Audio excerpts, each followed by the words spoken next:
Well, the oil industry is suffering, and AOC basically posted a celebratory tweet in regard to what we're seeing. It's a decrease in demand for oil, and we have an oversupply of fossil fuels. And so as a result, the cost per barrel has gone down significantly, in some cases, even in the negative numbers. So in a now deleted tweet, AOC wrote, "You absolutely love to see it. This, along with record low interest rates, mean it's the right time for a worker-led mass investment in green infrastructure to save our planet." And I don't know why she deleted that, because she's absolutely right. I mean, if we want to think about the future of jobs in this country, something that's more sustainable, we would invest in renewable energy. We would adapt to a changing environment, not only for the economy, but more importantly, to be able to actually live on this planet, which fossil fuels obviously increasingly make it difficult to do so. So she later deleted it because a bunch of Republicans started attacking her like they typically do. This is a tweet by Republican Congressman Jody Arrington. He says, "I don't love to see it. I don't love to see oil and gas workers and their rural communities suffering as a result of this devastating price collapse. Places like West Texas and hardworking men and women in the oil patch power the bright lights of New York City, including the hospitals." But Arrington knows that those jobs, much like the coal jobs, are going to be antiquated, extinct, whatever you want to say, in the coming years. So if he actually cares about protecting those hardworking men and women, he would actually advocate for investing in renewable energy.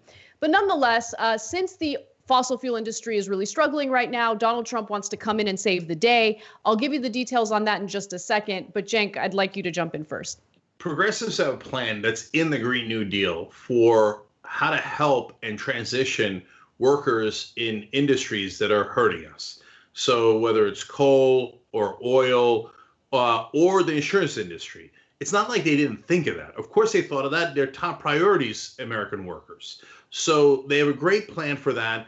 And the subsidies to renewable energies would help transition those workers and maybe even increase their pay. So secondly, look, these oil companies are struggling now, but in the past, they were the most profitable companies in the world. And I don't mean 100 years ago. I mean, like a couple of years ago. Now the tech companies are the most profitable, but oil companies have been in the top 10 most profitable in the world for decade after decade after decade. They took home all of those billions of dollars in profits. That's gone. Now they turn around and go, "I want money from the taxpayer. I'm in trouble." Well, okay, why don't you go get those billions of dollars stored in your house, and then maybe we could have a conversation. Oh, no. I get it. You want socialism for the rich. So when you were making money and you were profitable, "Oh, capitalism, baby, don't regulate me. Oh, it's good, man. Capitalism is awesome. Yeah. Oh, I'm not making money now. Oh, please, I want socialism. Please, taxpayers, bail me out." My answer to that is hell to the no. No effing way. And we should not give one red cent to these guys. So as we know, the only thing that Donald Trump cares about is the stock market. It's what he cites when he wants to mention his so-called accomplishments as president. And so the fossil fuel industry taking a hit as a result of COVID-19 is dragging the stock market down today. And so, and has been for a few days now. And so Trump, during one of his recent press conferences, floated a plan or an idea to save the industry. Let's take a look. Low price of oil that you've been seeing, it's at a level that's very interesting to a lot of people. We're filling up our national petroleum reserves, the strategic reserves, and we're looking to put as much as 75 million barrels into the reserves themselves. That would top it out. That would be first time in a long time it's been topped out. We'd get it for the right price. You know the price of oil right now, don't you? I do. Do you know the price of oil? I actually do. It's negative $37. Of course, nobody's ever heard of negative oil before, but it's for short term. Are you asking for that funding? At a minimum, part of the we'll let PPP people bill? store. So we'll store it. We'll use it as storage. and charge for it. If we could buy it for nothing, we're going to take everything we can get. The only thing I like better than that is where they pay you to take the oil. But that's a short-term squeeze. You understand that. So I don't think you're going to see that. But no, we'd like to have Congress. This is a great time to buy oil. Okay, so what he's proposing is that the U.S. government purchase oil and then keep it in the reserves that the government has. So it has the capacity for 797 million barrels.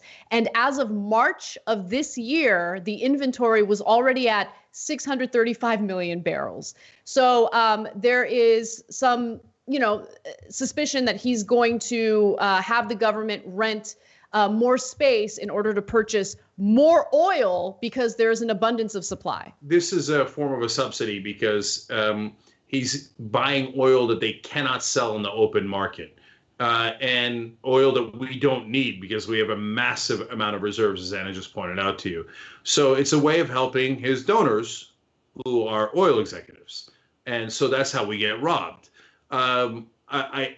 Look, if there's nothing you can do about what Trump can do through an executive order.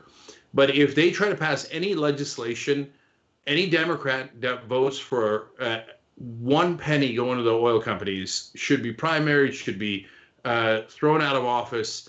And I'm not telling it to you in hindsight, I'm telling it to you ahead of time. So don't give me this crap later about, no, you got to support every Democrat.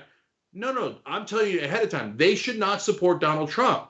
If you get animated about fighting Donald Trump, then don't agree with him on subsidizing oil companies. You know, one of the things that Trump's doing right now, his administration, they're considering letting the coal companies get rid of a tax that would help coal miners that have black lung disease.